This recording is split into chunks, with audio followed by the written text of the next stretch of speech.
বিশ্বকাপ খেলতে অনেক আগেই যুক্তরাষ্ট্রের মাটিতে পা রেখেছে ব্রাজিল। প্রতিদিন ঘাম ঝরানো অনুশীলনে ব্যস্ত সময় পার করছে তারা, কিন্তু সেখানে নেই দলটির বড় তারকা নেইমার জুনিয়র। এমনিতেই এবার ফেভারিট তালিকায় ব্রাজিলকে রাখতে চাইছেন না অনেকে। তদুপরি নেইমারের অনুপস্থিতি যেন ব্রাজিল ভক্তদের দুশ্চিন্তায় ফেলে দিয়েছে। তাহলে কি সত্যি নেইমার খেলতে পারছেন না? অন্তত প্রথম ম্যাচে তো বটেই। তাবৎ ফুটবল সংবাদ মাধ্যমগুলো সেই খবরই দিচ্ছে।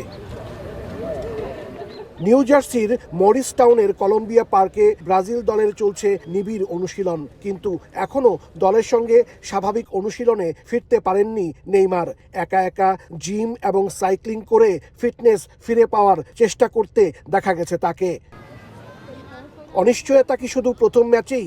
বিশ্বকাপের শুরুর দিকের ম্যাচগুলোতেও নেইমার খেলতে পারবেন কিনা তা নিয়ে ধোঁয়াশা কাটছে না। তার ইনজুরি থেকে পুরোপুরি সেরে ওঠার প্রক্রিয়াটি আগের চেয়ে আরও জটিল হয়ে পড়েছে। তাই মরক্কোর বিপক্ষে উদ্বোধনী ম্যাচে নেইমারের মাঠে নামার সম্ভাবনা এখন শূন্যের কোঠায়। ফলে দলের কৌশলে বড় পরিবর্তন আনার কথা ভাবছেন কোচ অ্যানচেলোত্তি। তবে দলের মেডিকেল টিমের বরাতে আসার খবর হলো, প্রথম ম্যাচ মিস করলেও 19 জুন হাইতির বিপক্ষে দ্বিতীয় ম্যাচ অথবা 24 জুন স্কটল্যান্ডের বিপক্ষে গ্রুপ পর্বের শেষ ম্যাচ দিয়ে মাঠে ফিরতে পারেন নেইমার জুনিয়র।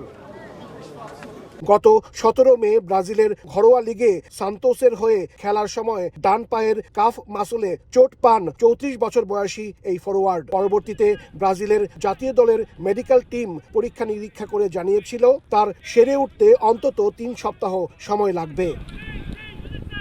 এদিকে বিশ্বকাপের প্রথম ম্যাচে ব্রাজিলের বিপক্ষে শক্তিশালী স্কোয়াড নিয়ে মাঠে নামতে প্রস্তুত মরক্কো। নতুন কোচ মোহামেদ ওয়াহাবির অধীনে মরক্কো এবং যুক্তরাষ্ট্রের টানা ক্যাম্প ও প্রস্তুতি ম্যাচ খেলেছে তারা। তবে ইনজুরি যেন পিছু ছাড়ছে না মরক্কো শিবিরকেও। ডিফেন্ডার মাজরাউই ও নায়েফ আগুয়েরদের ইনজুরি দলটির জন্য দুশ্চিন্তার কারণ হয়ে দাঁড়িয়েছে।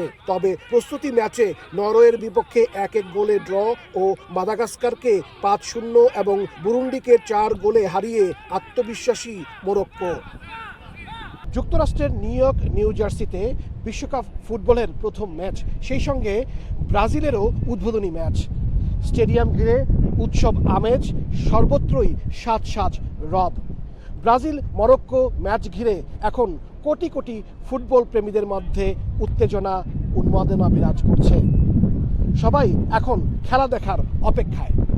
Hasanuzzaman Saki, Somoy Sangbad, MetLife Stadium, New jersey.